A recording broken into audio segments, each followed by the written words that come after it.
नमस्कार दोस्तों, स्वागत है आप सभी का रैंकर्स बज़ में। आज की सेशन में हम लोग बात कर रहे हैं जुलाई महीने के जो इम्पोर्टेंट डेज हैं। देखिए, जुलाई महीने में बहुत सारे इम्पोर्टेंट डेज आते हैं और इसमें कारगिल दिवस है, इसमें नेल्सन मंडेला डे है और भी बहुत सारे इम्पोर्टेंट डेज हैं जिनके विषय में हम लोग आगे चर्चा करने जा रहे हैं।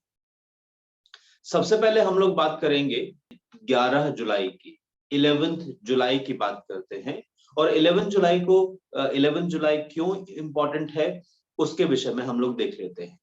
तो सबसे पहले हम लोग बात करते हैं 11 जुलाई, 11 जुलाई की हम बात करते हैं और 11 जुलाई क्यों इम्पोर्टेंट है इसके विषय में हम लोग जान लेते हैं।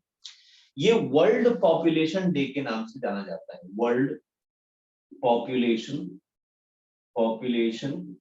डे। अब जैसे कि आप जानते हैं कि विश्व की जनसंख्या दिन ब दिन बढ़ती जा रही है, जिसमें चाइना, अगर हम चीन की बात करें तो सबसे ज्यादा जनसंख्या वाला देश है और उसके बाद भारत का नंबर आता है। जनसंख्या दिन ब दिन बढ़ना ये बहुत मींस पृथ्वी के लिए भी देखें या अलग अलग देशों की अर्थव्यवस्थाओं के लिए देखें, ये बहुत ज्यादा परेशानी क्रिएट कर रहा है कहीं ना कहीं।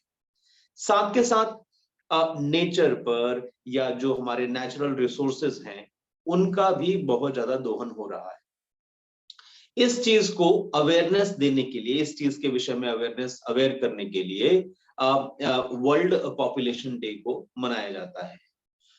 वर्ल्ड पॉपुलेशन डे मनाने के पीछे, जैसे कि हमने आपको कहा कि अवेयरनेस क्रिएट करनी है और ये बताना है कि पॉपुलेशन अगर लिमिटेड रही, अगर पॉपुलेशन का इस तरह से अगर बढ़ना चालू रहा तो समस्या क्रिएट हो सकती है या आने वाले सालों में पृथ्वी पर और ज्यादा परेशानियां क्रिएट हो सकती हैं। दूसरा इंपॉर्टेंट बात है कि सबसे पहले वर्ल्ड पॉपुलेशन डे को अगर मनाने की या कॉइन करने की बात हो रही है कि सबसे पहले इसकी शुरुआत किससे हो रही है, तो 1989 की अगर हम बात करें तो 1989 से इसकी शुरुआत हो रही है और उसके बाद साल दर साल इसको मनाया जा रहा है। याद रखने वाली बात है कि ये जो वर्ल्ड पॉपुलेशन डे है इसको मनाने के लिए या इसका जो अनाउंसमेंट हुआ है वो यूनाइटेड नेशंस ऑर्गेनाइजेशन की ही हम बात कर रहे हैं और यूनाइटेड नेशंस ऑर्गेनाइजेशन का ही एक ब्रांच है जिसका नाम है United Nations development programme, UNDP. Yes, United Nations development programme की हम बात करते हैं। इसके द्वारा इस डेट को मनाया जाता है या इस डेट को ऑब्जर्व किया जाता है और पूरे विश्व में ये अवेयरनेस फैलाई जाती है, ये अवेयर किया जाता है कि बहुत ज्यादा जनसंख्या का बढ़ना भी हमारी पृथ्वी के लिए, एनवायरनमेंट के लिए, सब चीजों के लिए घातक साबित होगा। तो ये याद रखने वाली बात है 11 जुलाई को, 11 जुलाई को वर्ल्ड पॉपुलेशन डे। एक और डेट की हम बात करते हैं जुलाई महीने की ही, और वो है 17 जुलाई। यस, 17 जुलाई की हम बात करते हैं। 17 जुलाई की हम बात कर लेते हैं और देखते हैं कि 17 जुलाई को क्यों, 17 जुलाई 17 जुलाई क्यों इंपॉर्टेंट है, उसके विषय में हम जानने की बात करते हैं। 17 जुलाई 17 जुलाई जो है वो जाना जाता है world day of international justice. World day of international justice की हम बात करते हैं। जस्टिस बहुत इंपॉर्टेंट है। अगर हम बात कर रहे हैं न्याय की, देखिए भारतीय संविधान में भी न्याय का बहुत बड़ा रोल दिया गया है। यदि आप संविधान की प्रस्तावना को देखते हैं तो वहां पर भी जस्टिस की बात कहता है और जस्टिस कहीं ना कहीं मूल भावना में या संविधान की मूल भावना का ही एक हिस्सा है। इंटरनेशनल डे ऑफ जस्टिस की हम बात कहते हैं या world day of international justice की हम बात कहते हैं, तो इसमें हर प्रकार के जस्टिस की यहाँ बात हो रही है। हर प्रकार के जस्टिस की बात हो रही है जिसमें जिसमें सामाजिक न्याय को समझिए, जैसे हम सोशल जस्टिस की हम बात कहते हैं, पॉलिटिकल जस्टिस की हम बात कहते हैं, इकोनॉमिक जस्टिस की बात कहते हैं। ये सारे के सारे न्याय जो हैं वो प्रत्येक व्यक्ति को या प्रत्येक समाज को मिलना चाहिए। यदि किसी संस्था के द्वारा या किसी किसी इंस्टीट्यूशन के द्वारा अगर इसका दोहन होता है या कहीं ना कहीं इसको कर्व किया जाता है, तो ये बड़ी चिंताजनक बात है। देखिए, बहुत बार इस तरह की चीजें होती हैं कि न्याय मिलने में देरी होती है। यदि न्याय मिलने में देरी हो रही है किसी व्यक्ति को या किसी को भी, तो कहीं ना कहीं उसके साथ अन्याय हो रहा है। ये भी चीज नहीं होनी चाहिए। तो जो न्याय की प्रक्रिया होनी चाहिए वो बाधित ना होकर के एक सुचारू रूप से काम करना चाहिए, और प्रत्येक व्यक्ति को समय अनुसार उसको न्याय मिल जाना चाहिए। दूसरा इंपॉर्टेंट चीज यहाँ पर हमें देखना है कि ये जो डेट की अगर हम बात कहते हैं इंटरनेशनल डे की, ये कहीं ना कहीं एफर्ट लगाया जाता है किस तरह की जी, कि जो क्रिमिनल जो एक्टिविटीज हैं या जो भी परेशानियां होती हैं किसी भी तरह की, उन परेशानियों को ओवरकम किस तरह से किया जाए। ये दो इंपॉर्टेंट चीज हैं, दो इंपॉर्टेंट बातें यहाँ से निकल के आती हैं। किसमें आपका आता है world day of international justice. ये दो इंपॉर्टेंट चीजें आई हैं या दो डेट्स आई हैं। इसके बाद हम बात करेंगे एक दूसरी डेट की। इसके बाद जो डेट है वो बहुत ज्यादा important, exam point of view से भी बहुत ज्यादा इंपॉर्टेंट है। बात करते हैं एक और डेट की, और हम बात कर रहे हैं 18 जुलाई। यस, 18 जुलाई की बात करते हैं। इसके विषय में आपको जानना बहुत जरूरी है कि 18 जुलाई, 18 जुलाई क्यों इंपॉर्टेंट है। बात करते हैं 18 जुलाई की। 18 जुलाई जो है वो मनाया जाता है नेल्सन मंडेला इंटरनेशनल डे के तौर पर। यस, 18 जुलाई, इसके विषय में आपको जानना बहुत आवश्यक है। 18 जुलाई हम बात कर रहे हैं Nelson Mandela international day. Yes, ये हम बात कर रहे हैं नेल्सन मंडेला की। यस, साउथ अफ्रीका के पहले अश्वेत राष्ट्रपति 1994 से लेकर 1999 तक, 1994 से लेकर 1999 तक ये साउथ अफ्रीका के राष्ट्रपति रहे। अब जानने की बात जरूरी है, हमें नेल्सन मंडेला साहब के बारे में जानना बहुत जरूरी है, हमें मालूम भी होना चाहिए उनके बारे में क्या है। तो आप ये समझिए कि 1964 से लेकर 1964 से लेकर 1990 तक, 1990 तक वो रंग भेद के खिलाफ, अत्याचार के खिलाफ जो भी उन्होंने जो भी आवाज उठाई, उसकी वजह से उनको लगभग 27 सालों तक कारावास झेलना पड़ा, जेल में रहना पड़ा। और उससे पहले वो अपने युवा काल में थे, तब वो कुछ चीजों की फॉर्मेशन कर रहे हैं, जैसे कि मंडेला साहब की अगर हम बात करें तो वो 1944 में African national Congress youth league की स्थापना कर रहे हैं। कारण क्या था कि वहां पर जो भी रंग भेद के खिलाफ जिस तरह की आवाज उठानी थी, उसमें उन्होंने बढ़ चढ़ कर भाग लिया। और जैसा कि हमने कहा कि 1964 से लेकर 1990 तक वो उसमें जेल में रहे, और जेल में रहने के बाद से तमाम तरह की उहापोह और तमाम तरह की चीजें हो रही हैं उनके साथ। इसी दौरान, जेल में रहते के दौरान ही उन्होंने अपनी आत्मकथा भी लिखी, बायोग्राफी भी लिखी, और उस बायोग्राफी का नाम लॉन्ग वॉक टू फ्रीडम रहा। बायोग्राफी का नाम रहा बायोग्राफी, उनकी बायोग्राफी थी। बायोग्राफी की हम बात कहते हैं उनकी, जो उन्होंने अपने आत्मकथा लिखी, long walk to freedom. Long walk to freedom की हम बात करते हैं, लॉन्ग वॉक टू फ्रीडम। ये बायोग्राफी अपने जो भी उनका टाइम पीरियड रहा, या जो भी वो जितने साल भी वो रहे जेल में, 27 वर्षों के बीच, इस बीच उन्होंने अपनी बायोग्राफी लिखी। और 1994 में ये बायोग्राफी जो है वो पब्लिश हो रही है 1994 में, 1994 में ये पब्लिश हो रही है, ये जो है ये पब्लिश हो रही है। और उसके बाद से लोगों को जानने का मौका मिल रहा है कि हाँ, कितनी ज्यादा यातनाएं झेलनी पड़ी या कितने ज्यादा उनको परेशानियों से गुजरना पड़ा। जब 1994 में चुनाव हुए तो उनको 62% वोट मिला, 62%, 62% पॉपुलेशन ने उनको वोट दिया और राष्ट्रपति के पद तक पहुंचाया। ये बहुत इंपॉर्टेंट चीजें हैं। दूसरा इंपॉर्टेंट पॉइंट क्या है कि उन्हें ये सारी की सारी चीजें कर रहे हैं, इसके साथ साथ जिस तरह का उनका व्यवहार रहा, जिस तरह उन्होंने स्ट्रगल किया, जिस तरह से उन्होंने परिश्रम किया, उनको लगभग लगभग 260 से ज्यादा उनको अवार्ड्स मिले हैं, ऑनर मिले हैं। 260 से ज्यादा, 260 से ज्यादा उनको अवार्ड्स और ऑनर मिले हैं। और इन अवार्ड्स और ऑनर का मिलने का मतलब ये है कि आप समझ सकते हैं कितनी बड़ी शख्सियत रहे होंगे।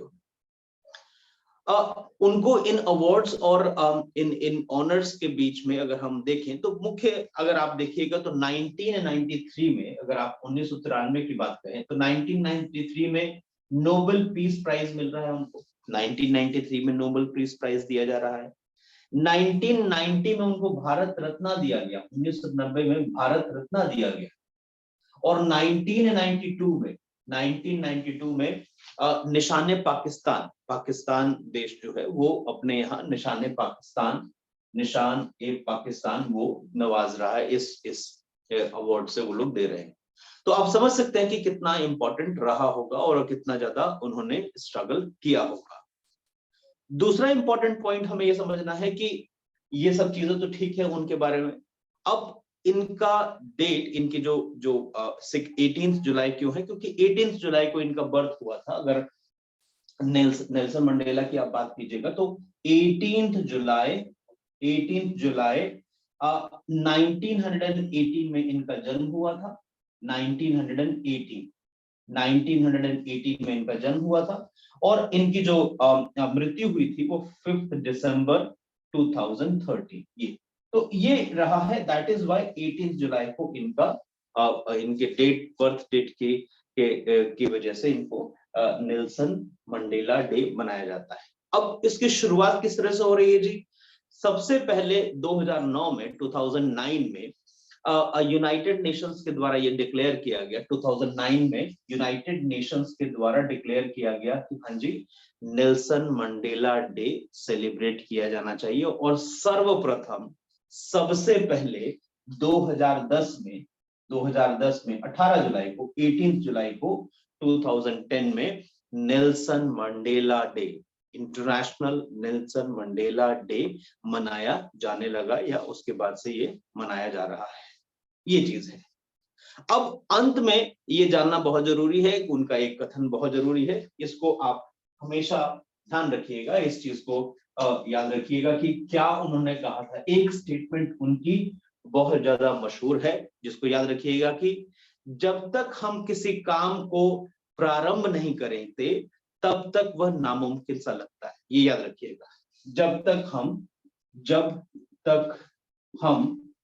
किसी काम को प्रारंभ नहीं करते तब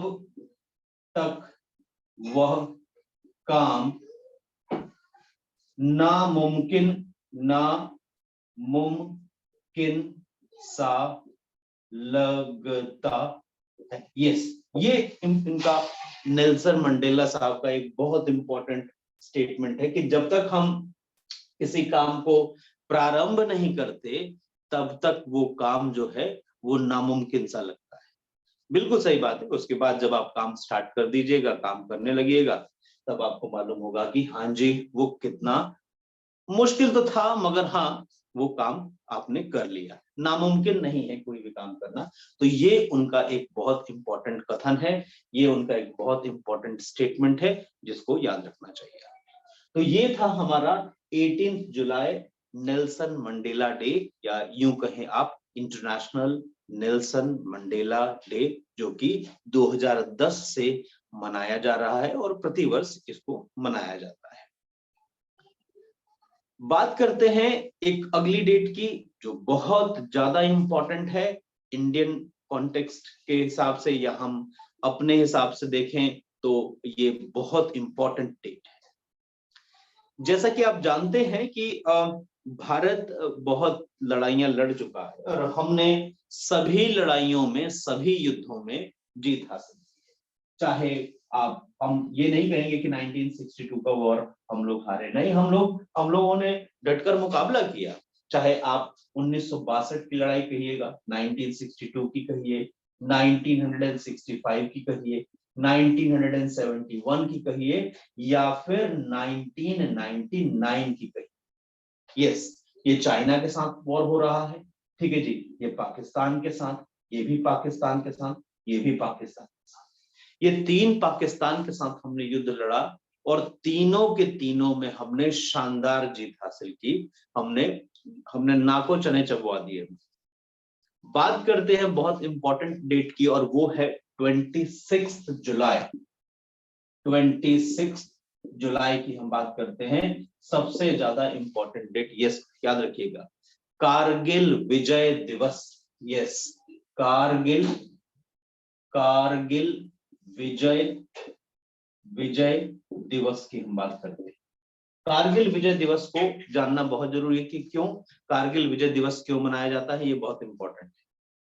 देखिए, कारगिल विजय दिवस अगर मनाना है, या इससे पहले अगर आप ये सब युद्ध देख रहे हैं, तो इन सब युद्धों को अगर हम हटा रहे हैं, क्योंकि हमें बात करना है 26 जुलाई की। 26 जुलाई 1999, कारगिल विजय दिवस 1999 की हम बात कर रहे हैं। 3 मई 1999 को युद्ध प्रारंभ हो रहा है। मगर ये युद्ध की शुरुआत कैसे हो रही है? युद्ध की शुरुआत की अगर आप बात कीजिएगा, ये कारगिल युद्ध की अगर आप बात कीजिएगा, तो कारगिल युद्ध की शुरुआत किस तरह से हो रही है? कारगिल युद्ध की शुरुआत कीजिएगा तो एक जो आप कहेंगे शेरपा, कहिएगा, शेरपा का नाम था ताशी नामग्याल। ताशी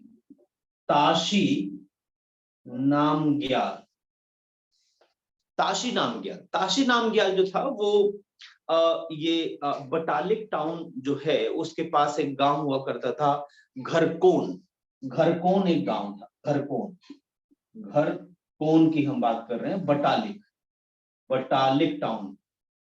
उसकी याक खो गई बेचारे की, और वो उस याक को ढूंढता हुआ कुछ दूर निकल गया, और उस याक को ढूंढने की प्रक्रिया में क्या देखता है कि कुछ अननोन जो लोग हैं वो वहां आ रहे हैं, या आके बैठे हैं, या वहां पर अपना डेरा जमाए बैठे हैं।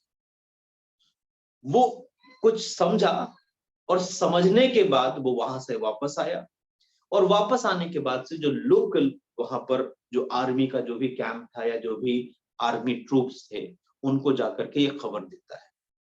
खबर देने के बाद से वो जो आर्मी पर्सनल थे, या जो हमारे जवान थे, जो हमारे ऑफिसर्स थे, उन्होंने इस बात की तस्दीक की और देखने चाहा कि वाकई क्या ये बात सही है या गलत है।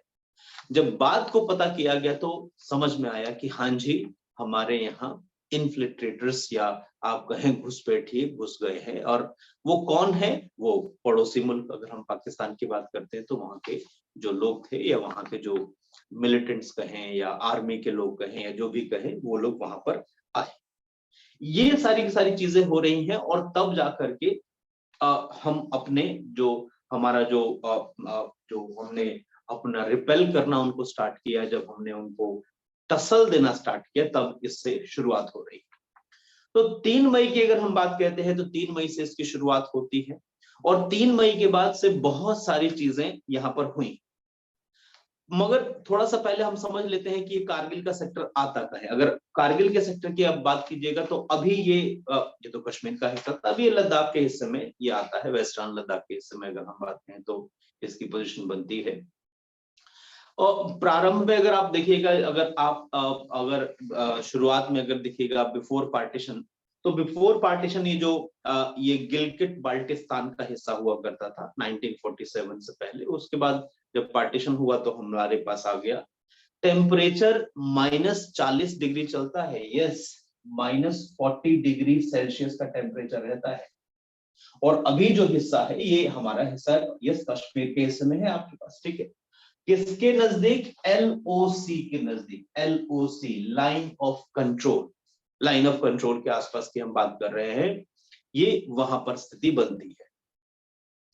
अब हुआ क्या जी, ये हम बात कर रहे हैं 26 जुलाई की, अगर हम बात करें तो हुआ क्या, इस जब 3 मई को जब ये युद्ध स्टार्ट हुआ, लगभग 60 दिन का ये युद्ध चला था और हमने बड़े अपने शानदार जवानों को खोया। हमारे जो जितने भी बड़े शानदार और जितने भी हमारे जाबाज जवान थे, उन्होंने अपनी शहादत दी, तब जाकर ये सब चीजें हो रही हैं।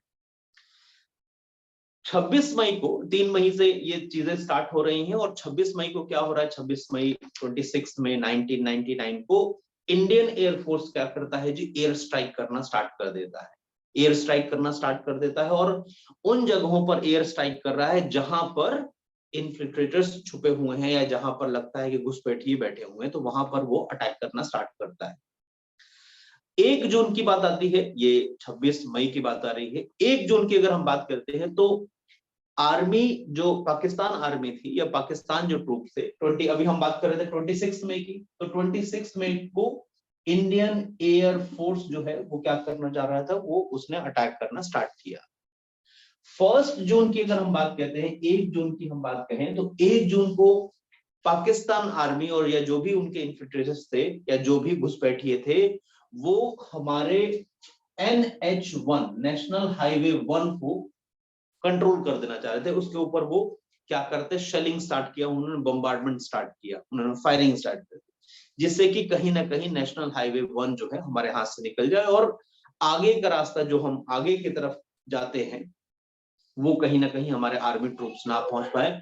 बावजूद इसके, इनकी हाई शेलिंग की वजह से, हाई फायरिंग के बावजूद भी हमारे जो जवान थे वो उनको उनके मंसूबों को कामयाब नहीं होने दिया।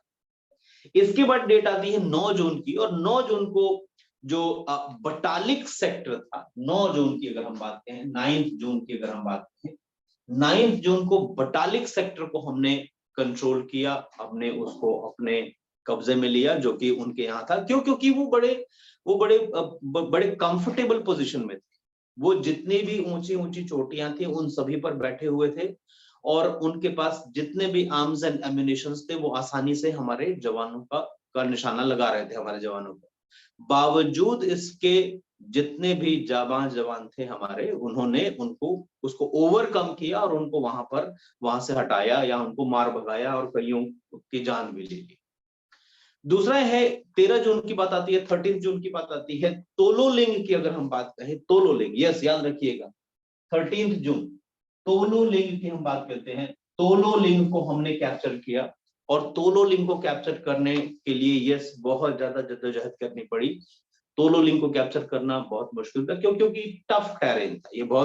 ये सारा का सारा जो एरिया है बड़ा खतरनाक एरिया है। क्यों? क्योंकि रास्ते उतने नहीं हैं, सही रास्ते नहीं है, सारा पहाड़ी एरिया है और उस एरिया में जाकर के आपको अपने अपने पीक्स को कैप्चर करना ये मुश्किल था। बावजूद उसके हमने किया। और एक इंपॉर्टेंट डेट आती है 4 जुलाई की, 4 जुलाई की डेट आती है, ये बड़ी शानदार डेट थी जब हमने टाइगर हिल को कैप्चर किया। और टाइगर हिल को कैप्चर करने के लिए बहुत ज्यादा जद्दोजहद करनी, लगभग मोटा मोटी मान के चलिए कि 12 घंटे की लगातार फायरिंग, लगातार लड़ाई के बावजूद टाइगर हिल को हमने कैप्चर किया। ये बहुत इंपॉर्टेंट पोजीशन थी हमारी, जिसको हमने वापस लिया। और इसको कैप्चर करने में 3 ग्रुप, जो 3 बटालियंस थी अलग अलग आर्मी की, जिसमें हम सिख रेजिमेंट की बात करते हैं, ग्रेनेडियर्स की बात करते हैं, नागा रेजिमेंट की बात करते हैं, ये तीनों के तीनों का कंबाइंड ऑपरेशन चला और तब जाकर के हमने ये टाइगर हिल को हमने क्या किया, कैप्चर किया। 14 जुलाई को अटल बिहारी वाजपेयी जी, जो कि हमारे प्रधानमंत्री थे, उन्होंने ये डिक्लेयर किया या उनको ये चीजें सरकार ने बताई कि हाँ जी हमने लड़ाई जीत ली है। और लड़ाई जीतने के बाद से जो ऑफिशियल डिक्लेरेशन, मतलब हम इस पोजीशन में हैं कि अब हम बात कर सकते हैं पाकिस्तान से। पाकिस्तान की तरफ से वहां नवाज शरीफ की हम बात कर रहे हैं, जो वहां के प्रधानमंत्री थे, और जो उनका आर्मी चीफ था, जो परवेज मुशर्रफ की बात करते हैं, ये उन्हीं का ही मास्टरमाइंड था, या ये जितने भी जिस तरह की चीजें करनी थी ये वहां से निकल के आई है कि इस तरह से हम लोग घुसपैठ करें और इंडिया को परेशान करें। मगर वो दाल गली नहीं, ये चीज हम समझ रहे हैं। 26 जुलाई को 26 जुलाई को ऑफिशियली डिक्लेयर कर दिया गया कि हाँ जी, और 26 जुलाई को जितने भी हमारे हीरोज थे, जो हीरो थे आपके कारगिल के ये रियल हीरो थे, ये रियल हीरो जिन्होंने अपना सर्वस्व न्यौछावर कर दिया हमारे जमीन को, हमारी धरती को बचाने के लिए, ये उनको कोमेमोरेट किया जाता है, ये उन्हीं की याद में 26 जुलाई को मनाया जाता है कारगिल विजय दिवस। ठीक है जी, याद रखने वाली बात है कारगिल विजय दिवस, ये पूरा का पूरा ये जो कारगिल युद्ध चला, ये ऑपरेशन विजय के नाम से जाना गया। ऑपरेशन विजय, ये याद रखिएगा, ये ऑपरेशन विजय के नाम से ये पूरा का पूरा चला था, और उसके बाद से ही ये कारगिल विजय दिवस के तौर पर इसको मनाया जाता है। तो ये आज का हमारे सेशन में हमने इम्पोर्टेंट डेज जो रहे, जुलाई महीने के जो इम्पोर्टेंट डेज रहे, उनके विषय में हमने इसको डिस्कशन किया है। अगले सेशन में हम लोग अगस्त महीने के जो इम्पोर्टेंट डेज हैं उसके विषय में हम लोग चर्चा करेंगे। उम्मीद है ये वीडियो आप लोगों को अच्छी लगी होगी। अच्छी लगे तो अपने दोस्तों के साथ शेयर कीजिए, हमारे चैनल को सब्सक्राइब करना ना भूलिए। अगले सेशन में आपसे फिर मुलाकात होगी, तब तक बहुत बहुत शुक्रिया, नमस्कार।